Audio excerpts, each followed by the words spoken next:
Hello అండి. అందరికీ నమస్తే. శౌర్య షాక్లోంచి తేరుకొని కోపంగా సాయిని చూసి పళ్ళు బిగించి హాయ్ సాయి అంటూ చేయి చాపుతాడు. సాయి భయం, టెన్షన్ కలగలిపి చిన్నగా హాయ్ అని చేయి కలుపుతాడు. శౌర్య కోపంగా సాయి చేతిని గట్టిగా బిగిస్తాడు. సాయి నొప్పిని భరిస్తూ నవ్వుతూ శౌర్యాన్ని చూస్తాడు. వసంత్ శౌర్య భుజంపై చేయి వేసి శౌర్య నా క్యాబిన్కి వెళ్దాం పదా అంటాడు. శౌర్య సాయి చేతిని విసురుగా వదిలి వసంత్తో కలిసి క్యాబిన్లోకి వెళ్తాడు. సాయి వెళ్తున్న వారిద్దరినే చూస్తూ తన టేబుల్ దగ్గరికి వెళ్లి కూర్చొని వర్క్ చేయాలని చూస్తాడు. కానీ మనస్సు వర్క్ మీదకు పోదు.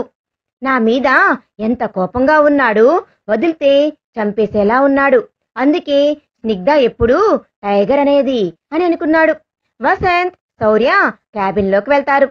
శౌర్య అనీజీగా ఉండటం చూసిన వసంత్ శౌర్య వాట్ హ్యాపెండ్ అని అంటాడు. శౌర్య నథింగ్ వసంత్ అంటాడు. వసంత్ అయితే వర్క్ సంగతి చూద్దామా అన్నాడు. శౌర్య హా ఓకే అని తను తెచ్చిన బ్యాగ్లోంచి కొన్ని కాగితాలు తీసిస్తాడు. వసంత్ హ్యాపీగా అవి చూస్తూ థ్యాంక్ యూ శౌర్య, అసలు ఈ కేసు నువ్వు గెలుస్తావు అనుకోలేదు.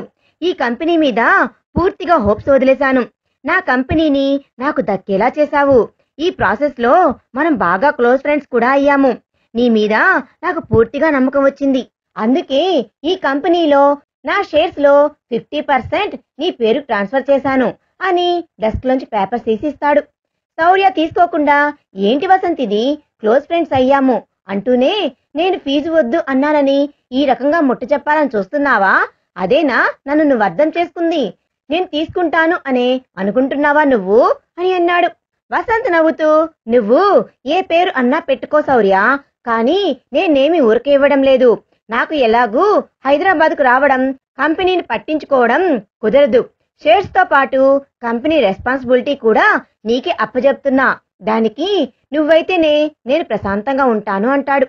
శౌర్య ఈ బిజినెస్ గొడవ నాకెందుకురా, అది ఇష్టం లేకనే కదా డాడీ బిజినెస్ కూడా నేను చూసుకోకుండా లాయర్గా ప్రాక్టీస్ పెట్టుకున్నాను అంటాడు. వసంత్ నీకు బర్డెన్ ఏముంటుందిరా, ఇక్కడి నుండి సీనియర్ నాకు బాగా నమ్మకస్తుడు అయిన మా డాడీ ఫ్రెండ్ ప్రసాద్ అంకుల్ను ఆ బ్రాంచ్కి ట్రాన్స్ఫర్ చేస్తాను.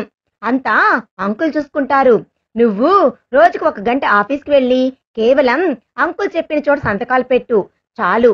ఎప్పుడైనా మీటింగ్ అటెండ్ అవ్వాలంటే వెళ్తూ ఉండు. 90% అవి కూడా అంకుల్నే కవర్ చేస్తాడు. ప్లీజ్ రా, వేరే వాళ్ళని నేను నమ్మలేను. ఆల్రెడీ ఒకసారి పోగొట్టుకున్నంత పని అయ్యింది కదా అని అన్నాడు. శౌర్య ఇక కాదనలేక సరే కానీ నాకు ఇష్టం లేని బిజినెస్ నాకు అంటగడుతున్నావు, కానీ నాకు ఇష్టం లేని బిజినెస్ నాకు అంటగడుతున్నావు అంటాడు. వసంత్ నవ్వుతాడు. అప్పుడే మే ఐ కమిన్ సార్ అన్న మాటకు ఇద్దరు తిరిగి చూస్తారు. డోర్ దగ్గర సమీరా నిలబడి ఉంటుంది. వసంత్ లోపలికి రా సమీ, మన శౌర్యానే అని అన్నాడు. సమీరా లోపలికి వచ్చి హాయ్ అన్నా, బాగున్నారా అంది. శౌర్య ఏంటి సమీ, ఇంకా వీడు పిఏ పోస్ట్ లోనే ఉంటావా, ప్రమోషన్ తీసుకోవా అన్నాడు. సమీరా నాకు ఆ ఛాన్స్ ఇవ్వడం లేదన్నా, మీ ఫ్రెండ్ నేను వేరే కంపెనీకి షిఫ్ట్ అవుదాం అనుకుంటున్నాను అని అంది. వసంత్ ఓయ్ చంపుతా, వేరే కంపెనీ అన్నావంటే అని అన్నాడు. సమీరా నవ్వుతుంది. శౌర్య ఇక ఎంతకాలం తను నీకోసం వెయిట్ చేయాలరా అని అన్నాడు. వసంత్ మేబీ ఈ సంవత్సరంలోనే పెళ్లి ఫిక్స్ చేసుకుంటాం లేరా, నాకు కూడా కష్టమే కదా తనకు దూరంగా ఉండటం, కాలేజీ అవ్వడమే పెళ్లి చేసుకుంటాం అనుకున్నాను.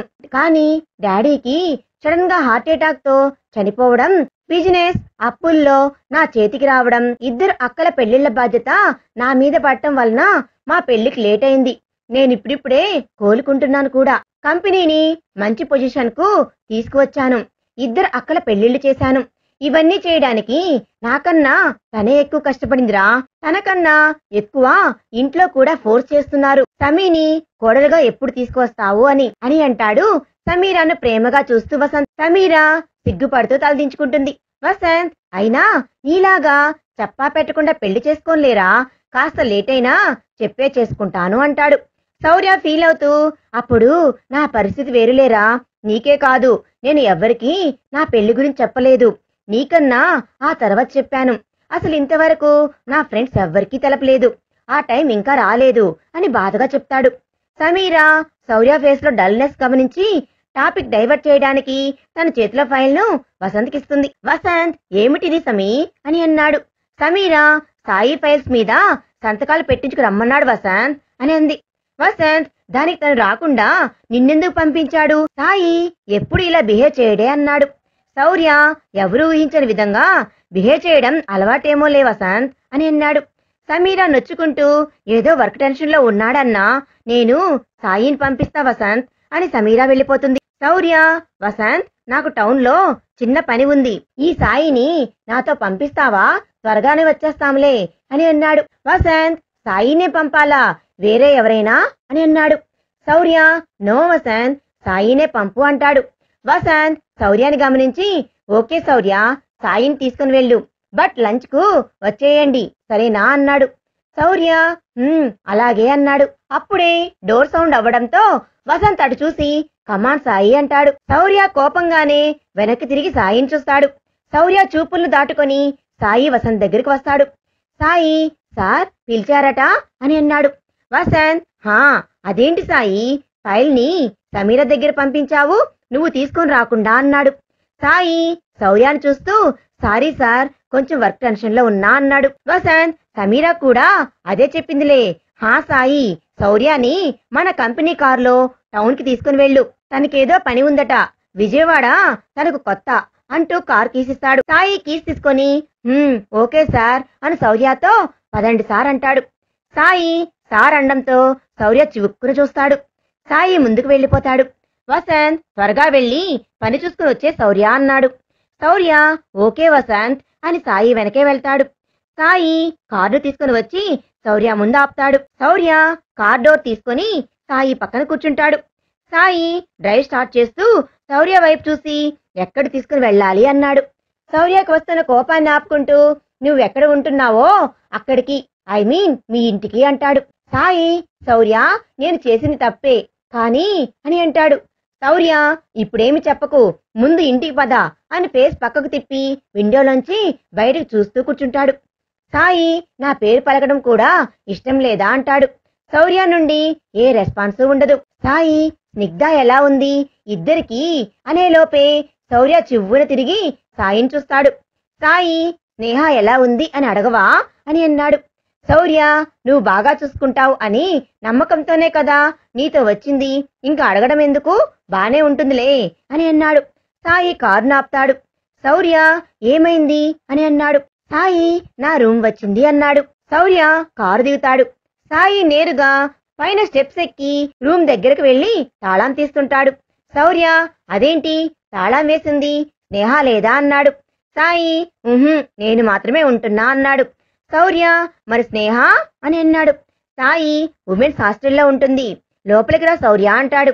శౌర్య రూమ్ ను చూస్తూ లోపలికి వస్తాడు. శౌర్యకి సాయి ఇల్లు గుర్తుకు వస్తుంది. కళ్ళల్లో నీళ్లు తిరిగి అవి సాయి కంటపడకూడదు అని ఫేస్ పక్కకు తిప్పి రూమ్ ని చూస్తుంటాడు. ఆ రూమ్ సాయి బెడ్రూమ్ లో సగం కూడా ఉండదు. అది చాలా చిన్న రూమ్. ఆ రూమ్ కార్నర్ లో టేబుల్ పై సింగిల్ స్టవ్, కొద్దిగా సామాన్లు ఉంటాయి. రూమ్ లో ఒక దివానా కాట్, ఒక చైర్ ఉంటుంది. వాల్ కి శౌర్య సాయి హగ్ చేసుకుని ఉన్న ఫోటో ఉంటుంది. అది చూడగానే శౌర్య కోపం పెరిగిపోతుంది. సాయి ఏం తీసుకుంటావురా, టీ ఆర్ కాఫీ అని అన్నాడు. శౌర్య ఇన్ఫర్మేషన్ అంటాడు. సాయి శౌర్య వైపు చూసి, చెప్పు ఏ ఇన్ఫర్మేషన్ ఇవ్వాలి అని అన్నాడు. శౌర్య దివానాపై కూర్చొని సాయిని చూస్తూ, ఎందుకు ఇలా చేశావు, నన్ను మోసం చెయ్యాలని ఎలా అనిపించిందిరా అని అన్నాడు. సాయి శౌర్య నువ్వు ఆవేశం తగ్గించుకో, నేను అంతా వివరంగా చెప్తాను అని అన్నాడు. శౌర్య ఏం చెప్తావురా, నేను నమ్మినందుకు నువ్వు ఇలా చేస్తావు అని అస్సలు అనుకోలేదు అని అన్నాడు. సాయి నేనేం చేశాన్రా, స్నేహ నేను ప్రేమించుకున్నాం, నిన్ను పెళ్లి చేసుకోవడం స్నేహకిష్టం లేదు, ఆ టైంలో మాకు ఇదే సరైన నిర్ణయం అనిపించింది అని అన్నాడు. శౌర్య సాయి చెంప చెల్లుమనిపించాడు. సాయి షాక్ తో చెంపన చేయి వేసుకుంటాడు. నోర్ముయిరా, ప్రేమించుకున్నారా మీరు, మరి ఎందుకురా దాన్ని ఉమెన్స్ హాస్టల్లో ఉంచావు, ఎందుకురా పెళ్లి చేసుకోలేదు అని అన్నాడు. సాయి చేసుకోవాలి, నేనిప్పుడే సెటిల్ అవుతున్నాను, ఇక చేసుకుంటాము అంటాడు. శౌర్య చాలరా నీ అబద్ధాలు, నేనెందుకు ఇలా చేశావు అని అడుగుతున్నది మీరు వెళ్ళిపోవడం గురించి కాదు, నేను స్నిగ్ధాను ప్రేమిస్తున్న విషయం స్నేహకెందుకు చెప్పావు అని అన్నాడు. సాయి ఆశ్చర్యంగా శౌర్యాన్ని చూస్తూ, శౌర్య, అది అది అని అన్నాడు. శౌర్య, నువ్వు నా ఫ్రెండు అని, నీతో నా ప్రేమని, బాధను షేర్ చేసుకుంటే, మీరు నా ప్రేమను గెలిపించడం కోసం మీ ఇద్దరు క్యారెక్టర్ బ్యాట్ చేసుకుంటారా ఇక్కడ ఇలా అంటూ కళ్ళ నిండా నీళ్లతో అడుగుతాడు. సాయి శౌర్యాన్ని హగ్ చేసుకుంటాడు. నా మీద కోప్పడుకురా, నిజంగా నేను నీకు ఏ ద్రోహం చేయలేదురా అని అన్నాడు. సాయి శౌర్యాన్ని దూరం పెడుతూ, మరి స్నేహకు నువ్వు చెప్పకపోతే నా ప్రేమ విషయం ఎలా తెలిసింది, నేను చెప్పానా అని వ్యంగ్యంగా అంటాడు. సాయి, హా అవునరా, నువ్వే చెప్పావు అన్నాడు. శౌర్య ఆశ్చర్యంగా, నేను చెప్పానా అని అన్నాడు. సాయి, అవునరా, నువ్వే చెప్పావు అంటూ శౌర్య స్నేహాల పెళ్లి రోజు ఏం జరిగిందో శౌర్యకు చెప్తాడు. లంచ్ చేసి హ్యాండ్ వాష్ కి వెళ్తున్నా శౌర్య మీద స్నిగ్ధ పడింది అని శౌర్య కోపంగా అరిచి కొట్టడానికి చెయ్యెత్తుతాడు. సాయి శౌర్యాన్ని ఆపి స్నిగ్ధాన్ని లోపలికి పంపి శౌర్యాన్ని హ్యాండ్ వాష్ చేసుకోవడానికి తీసుకుని వస్తాడు. శౌర్య హ్యాండ్ వాష్ చేసుకుంటుంటాడు. సాయి, ఎందుకురా అనవసరంగా స్నిగ్ధ నరుస్తున్నావు, అది ఎంత బాధపడుతుంది, మళ్ళీ నన్ను వెళ్ళి చాక్లెట్లు ఇవ్వు, దాన్ని నవ్వించు అని ప్రాణం తీస్తావు, నీ ఫీలింగ్స్ నువ్వు కంట్రోల్లో పెట్టుకోలేవా అని అన్నాడు. శౌర్య సాయిని హగ్ చేసుకొని, నా వల్ల కావడం లేదురా, స్నేహాన్ని పెళ్లి చేసుకున్నాక ఇక స్నిగ్ధ గురించి ఆలోచనలే పూర్తిగా మానేయాలి అన్న ఆలోచనే భరించలేకపోతున్నాను. స్నేహ కూడా హ్యాండ్ వాష్ కోసం వచ్చి శౌర్య సాయిల మాటలు విని అక్కడే ఆగిపోతుంది. సాయి, రే, నా మాట విని నువ్వు తాతయ్యతో చెప్పరా స్నిగ్ధను పెళ్లి చేసుకుంటా అని. తాతయ్య అర్థం చేసుకుంటాడు, మీ మమ్మీని ఒప్పిస్తాడు అంటాడు. శౌర్య, తాతయ్య అర్థం చేసుకుంటాడు, మమ్మీని ఒప్పిస్తాడు, మరి స్నేహ ఊహ తెలిసినప్పటి నుండి ఇంట్లో అందరూ నేనే తన భర్త అని చెప్పారు, తను అలాగే పెరిగింది. ఇప్పుడు నేను స్నిగ్ధను ప్రేమిస్తున్నాను అంటే స్నేహ ఏమవుతుంది, తను తట్టుకోగలదా? అందుకే నా ప్రేమను నా గుండెల్లోనే సమాధి చేసుకుంటాను. అది కష్టమే, కానీ చిన్నప్పటి నుండి అలవాటే కాబట్టి ఆ కష్టం భరించగలను. అందుకే స్నిగ్ధ లైఫ్ లాంగ్ హ్యాపీగా ఉంటే చాలు, నాకు దానికోసం తన ఏం సాధించుకుంటే అది హ్యాపీ. దాని గురించి అన్ని డాడీకి చెప్పాను, డాడీ చూసుకుంటాడు స్నిగ్ధ గురించి. ఇక స్నేహ తన్ని నేను బాగా చూసుకుంటాను అన్న నమ్మకం నాకుంది అని చెప్పి శౌర్య లోపలికి వెళ్తాడు. సాయి ఇటు తిరిగేసరికి ఎదురుగ్గా స్నేహ ఉంటుంది. సాయి స్నేహాన్ని చూసి, స్నేహ నువ్విక్కడా అని అన్నాడు. స్నేహ, బావా స్నిగ్ధాన్ని ప్రేమిస్తున్నాడా అని అంది. సాయి, అలా ఏమీ లేదు, నువ్వు పద, మండపంకు వెళ్ళాలి, టైం అవుతుంది అని వెళ్ళబోతుంటే స్నేహ సాయి చేయి పట్టుకుంటుంది. సాయి వెనక్కి తిరిగి, ఏమైంది స్నేహ అన్నాడు. స్నేహ, మీ మాటలు నేనంతా విన్నాను సాయి, బావని పెళ్లి చేసుకోవడం నాకు ఇష్టం లేదు, నాకు నువ్వు సాయం చెయ్యి సాయి అని అంది. సాయి, ఏం మాట్లాడుతున్నావు స్నేహ, ఇప్పుడు ఇది కరెక్ట్ కాదు, ముందు ఏ నిర్ణయం తీసుకోవాలన్నా శౌర్యతో మాట్లాడదాం పదా అని స్నేహ పట్టుకున్న చేతిని వదిలించుకొని సాయి వెళ్ళబోతుంటే, స్నేహ, ఆగు సాయి, నువ్వు నాకు సాయం చెయ్యవని అర్థమైపోయింది. మనసు నిండా స్నిగ్ధాన్ని పెట్టుకొని ఆ ప్రేమకు సమాధి చేసి దాని మీద అద్దాల మందిరంలో నన్ను ఉంచాలి అనుకుంటున్నాడు బావ. కానీ ఎప్పటికైనా ఆ అద్దాల మందిరం పగిలిపోతుంది, అది గ్రహించలేకపోతున్నాడు. అందుకే నేను అస్సలు ఈ లోకంలోనే లేకుండా పోతే బావకు నాకు పెళ్లి జరగదు కదా అంది. సాయి, అంటే అని అంటాడు బురికిట ముడిచి. స్నేహ, అంటే నువ్వు హెల్ప్ చేస్తే మనం ఎక్కడికైనా వెళ్దాం అని అంది. సాయి, ఛీ, అప్పుడు మనల్ని ఏమంటారో తెలుసా అన్నాడు. స్నేహ, తెలుసు, అలా నువ్వు ఒప్పుకోపోతే నేను మాత్రమే తప్పుకుంటా అంది. సాయి, ఏయ్, నీకేమైనా పిచ్చా, ఇలా మాట్లాడుతున్నావు? శౌర్య గురించి ఏమనుకుంటున్నావు? స్నిగ్ధ ప్రేమ కోసం నిన్ను వదిలేస్తాడు అనుకుంటున్నావా? నీ మెడలో తాళి పడేంత వరకే శౌర్యకు స్నిగ్ధ గురించి ఆలోచనలు. ఆ తాళి పడ్డాక ఖచ్చితంగా నువ్వే వాడి లోకమవుతావు. నేను చెప్తున్నా కదా, పదా వెళ్దామంటాడు. స్నేహ, లేదు సాయి, నేను రాను. బావకు తన మనసు నిండా ఉన్న స్నిగ్ధతోనే పెళ్లి జరగాలి. ఒకరిని ప్రేమించి ఇంకొకరితో పెళ్లి అంటే జీవితాంతం బావ లోపల నరకం పడతాడు సాయి. నాకు తెలుసు, బావ నన్ను బాగా చూసుకుంటాడు, నేనెప్పుడు హ్యాపీగా ఉండేలా చూసుకుంటాడు. కానీ స్నిగ్ధాన్ని చేసుకుంటే బావ హ్యాపీగా ఉంటాడు. సాయి, ఇంకొకసారి ఆలోచించు స్నేహ, ఇది 4 జీవితాలు సంబంధించింది కదా అన్నాడు. స్నేహ, అందుకే ఇంతగా చెప్తున్నాను సాయి, దీని వలన నీ జీవితం మీద మచ్చ అవుతుంది అనుకుంటే వదిలేయ్ అని స్నేహ వెళ్ళబోతుంటే సాయి స్నేహ చేయి పట్టుకొని, వదిలేస్తే శౌర్యాన్ని పెళ్లి చేసుకుంటావా అంటాడు. స్నేహ, నేను చేసుకోను, నేను మాత్రమే వెళ్ళిపోతా, అప్పుడు ఎవడితో అనామకుడితో లేచిపోయింది అంటారు. దీనివల్ల నీకు నష్టం రాదు అంది.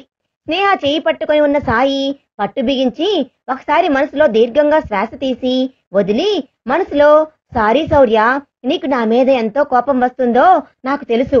కానీ నువ్వు చిన్నప్పటి నుండి ప్రేమిస్తున్నా నీ స్నిగ్ధ నీ సొంతమవుతుంది. స్నేహకు మంచివాడు సరైన జోడీని వెతికి తన పెళ్లి జరిపించి తిరిగి వస్తాము. అప్పటి వరకు తనకి రక్షకుడుగా ఉంటాను అని అనుకొని నేను నీతో వస్తాను స్నేహ అని అంటాడు. స్నేహ థ్యాంక్స్ సాయి అని చెప్పి ఇద్దరు వెళ్తారు. సాయి, ఇదిరా జరిగింది. ఇక్కడ అత్తయ్య వాళ్ళు ఉన్నారని ఇక్కడికి తీసుకుని వచ్చా. కానీ సుధీర్ స్నేహాన్ని తక్కువగా చేస్తుంటే భరించలేకపోయాను. అందుకే స్నేహాను ఉమెన్స్ హాస్టల్లో చేర్పించాన్రా. తన పక్కన లేకపోయినా తనని జాగ్రత్తగా చూసుకుంటున్నా. రోజు ఆఫీస్కి వెళ్లే ముందు తనని కలిసి తనకు ఏమి కావాలో చూసుకుంటూ ఉన్నా. ఆఫీస్ నుంచి వచ్చాక తనను బయటకు ఎక్కడికైనా తీసుకుని వెళ్తున్నా అని అన్నాడు. శౌర్య, అంతా సరేరా, అక్కడ మీ గురించి ఎంత తప్పుగా మాట్లాడుతున్నారో తెలుసా అని అన్నాడు. సాయి, ఊహించాన్రా. అందుకే మంచి వరుణ్ణి చూసి స్నేహకు పెళ్లి జరిపించి మేము అక్కడికి వస్తామని అన్నాడు. శౌర్య, మంచివరుడు ఎందుకురా? స్నేహతో నేను మాట్లాడతాను. దానికి నీకన్నా మంచివరుడు దొరుకుతాడా అంటాడు. సాయి, ఏం మాట్లాడుతున్నావురా? నేనే స్నేహాన్ని పెళ్లి చేసుకుంటే మేము లేచిపోయాం అన్న మాటలు నిజమవుతాయి. స్నేహ క్యారెక్టర్ లైఫ్ లాంగ్ బ్యాడ్ గానే ఉంటుంది. అదే నేను తనకి పెళ్లి జరిపిస్తే తను పవిత్రురాలవుతుంది అని అంటాడు. శౌర్య, ఒక్క మాట సాయి, స్నేహాన్ని నువ్వు ప్రేమించడం లేదా అని అన్నాడు. సాయి, ఆరాధిస్తున్నాన్రా. తన మంచితనానికి అమాయకత్వానికి ఫిదా అయిపోయాన్రా. సరే, నా గురించి వదిలే. నువ్వు స్నిగ్ధ గురించి చెప్పు. ఎలా ఉన్నారు? స్నిగ్ధకు నీ ప్రేమ గురించి చెప్పావా? చెప్పే ఉంటావులే. నువ్వు కోరుకున్న లైఫ్ దక్కదు అనుకున్నా వైఫ్ నీతో 7 అడుగులు వేస్తే ఇక నేలపైన ఉంటావా? ఇద్దరు ఫుల్ హ్యాపీగా ఎంజాయ్ చేస్తుంటారు. అదే నేను స్నేహ కోరుకునేది అన్నాడు. శౌర్య, బాగానే ఊహించుకుంటున్నావు. ఇంతకు ముందన్నా కోపంతోనో తిడుతూనో పనిష్మెంట్ పేరుతోనో నా ఫీలింగ్స్ కంట్రోల్ చేసుకుంటున్నా. కానీ ఇప్పుడు అవన్నీ చేసి నా ఫీలింగ్స్ కంట్రోల్ చేసుకోలేకపోతున్నా అని అన్నాడు. సాయి, అసలు ఇప్పుడు ఆ అవసరం ఏముంది? నీ ఫీలింగ్స్ అన్ని తనతో షేర్ చేసుకుంటావు కదా. మీరిప్పుడు భార్యాభర్తలు అని అన్నాడు. శౌర్య డల్ గా, నేను తనకు డైవర్స్ కాగితాల మీద సంతకాలు చేసిచ్చి తనను పెళ్లికి ఒప్పించా అని అన్నాడు. సాయి, ఏంట్రా నువ్వు చెప్పేది? మేము నీకోసం ఇంత చేస్తే నువ్వు డైవర్స్ ఇస్తావా అని అన్నాడు. శౌర్య నవ్వి, ఆ కాగితాలు మా బంధాన్ని విడదీస్తాయా? నా ప్రేమ మీద నాకు నమ్మకం ఉంది. అదే విధంగా స్నిగ్ధకు బలవంతంగా తాళి బంధం వలన నాతో జతపడకూడదు. తనకి ఇష్టంగా నాతో చెలిమి చేయాలి. నేను మొదటి నుండి తన్ను తిడుతూ అరుస్తూ ఒక్కసారైతే తొలిసారిగా తన్ను లెహంగా చోడీలో చూసి హక్ చేసుకోవాలి అనిపించిన ఫీలింగ్ ని కంట్రోల్ చేసుకోవడం కోసం తొలిసారిగా తన మీద చేయి కూడా చేసుకున్నాను. అప్పుడే గట్టిగా ఫిక్స్ అయ్యాను తనను కొట్టకూడదు అని. తను అంతకన్నా గట్టిగానే ఫిక్స్ అయింది, నేను టైగర్ని అని, నాతో చెలిమి కూడా చేయకూడదు అని. ఇక పెళ్లికి ఒప్పుకుంటుందా? అస్సలు ఒప్పుకోలేదు. నేను మౌనంగా ఉంటే ఇంట్లో వాళ్ళ పరువు కోసం ఎవరితో ఒకరితో ఈ పెళ్లి జరిపించేలా ఉన్నారు. అందుకే స్నిగ్ధను వదులుకోకూడదు అని డైవర్స్ కాగితాలు సంతకాలు చేసి ఇచ్చాను. నీ లైఫ్ నీ చేతిలోనే ఉంది. నీ ఇష్టం అన్నట్లు వదిలేస్తేనే తను పెళ్లికి ఒప్పుకుంది. ఇప్పుడు అటు తనకు నా ప్రేమను పంచలేకపోతున్నా, అలాగని దూరంగా ఉంచలేకపోతున్నా అని అంటాడు. సాయి, తనకు నీ ప్రేమ గురించి చెప్పే శౌర్య, లేదా నీ ప్రేమను తనకు చూపించు. స్నిగ్ధ తప్పకుండా నిన్ను ప్రేమిస్తుంది అంటాడు. శౌర్య, అవి రెండూ చేయకనే తనుగా తను నన్ను ప్రేమించాలి సాయి. అదంతా కాదు, ముందు తను గోల్ రీచ్ అవ్వాలి అని అన్నాడు. సాయి, ఈలోగా తను ఇంకెవరినైనా ఇష్టపడితే అని అన్నాడు. శౌర్య ఒక్క నిమిషం ఆగి, తన సంతోషమే నాకు ముఖ్యం సాయి. తన సంతోషం కోసం తనను వదులుకోవడానికి కూడా నేను సిద్ధం అని అన్నాడు. సాయి, మరి నువ్వు అని అన్నాడు. శౌర్య, గుండెల నిండా తన ప్రేమ ఉంది. జీవితాంతం నేను బ్రతకడానికి ఊపిరినిస్తుంది. అసలు అదంతా ఎందుకు? స్నిగ్ధ నన్నే ప్రేమిస్తుంది. చూస్తూ ఉండు. నా ప్రేమ మీద ఆ నమ్మకం నాకు ఉంది. సరే, స్నేహ దగ్గర తీసుకువెళ్ళి సాయి అన్నాడు. సాయి, హా వెళ్దాం. ఇప్పుడన్నా కాఫీ తాగుతావా అన్నాడు. శౌర్య, ఏంటి నువ్వు పెట్టే కాఫీనా అని అన్నాడు. స్నిగ్ధతో లైఫ్ చాలా ఊహించుకున్నాన్రా, వాటిని కూల్చకు అని అన్నాడు. సాయి గట్టిగా నవ్వుతూ, సరే నీ ఇష్టం, పద వెళ్దామంటాడు. అని ఇద్దరూ కలిసి కారులో స్నేహ దగ్గరికి వెళ్తారు. ఉమెన్స్ హాస్టల్ దగ్గరికి వచ్చాక సాయి స్నేహకి ఫోన్ చేస్తాడు. శౌర్య ఫోన్ తీసుకుని స్పీకర్లో పెట్టి నేను వచ్చానని చెప్పకు, సర్ప్రైజ్ చేస్తాము అంటాడు. స్నేహ ఫోన్ లిఫ్ట్ చేసి హుషారుగా హలో సాయి, ఏంటి స్పెషల్, ఈ టైంలో బిజీగా ఉంటావు కదా అని అంది. సాయి నీకు ఇంకో సర్ప్రైజ్, కిందకు రా అన్నాడు. స్నేహ నీ రాకే నాకు సర్ప్రైజ్ సాయి, అంతకు మించింది ఏంటి అని అంది. సాయి నువ్వు కిందకి రా స్నేహ, వీఆర్ వెయిటింగ్ అని అన్నాడు. స్నేహ వీఆర్ నువ్వు కాకుండా ఇంకొకరు ఎవరు, దీప్తినా అని అన్నాడు. సాయి నవ్వుతూ టైం వేస్ట్ చేస్తున్నావు అని అన్నాడు. స్నేహ లేదు నేను కిందకు వచ్చా, కానీ నువ్వెక్కడా అని అంది. సాయి ఫోన్ కట్ చేసి కారు దిగుతాడు. స్నేహ సాయిని చూసి పరుగున వచ్చి ఏంటి సాయి ఎవరు వచ్చారు అంది. సాయి కారు వైపు చూస్తాడు. శౌర్య కారు దిగుతూ కనిపిస్తాడు. స్నేహ షాక్ అవుతూ బావా అంటూ పరుగున శౌర్య దగ్గరికి వచ్చి ఏడుస్తూ శౌర్యను హక్ చేసుకుంటుంది. మరి ఏం జరుగుతుందో అనేది మనం నెక్స్ట్ పార్ట్ లో తెలుసుకుందాం. ఈ వీడియో కనుక మీకు నచ్చినట్లయితే ప్లీజ్ లైక్ చేయండి. Thanks for watching.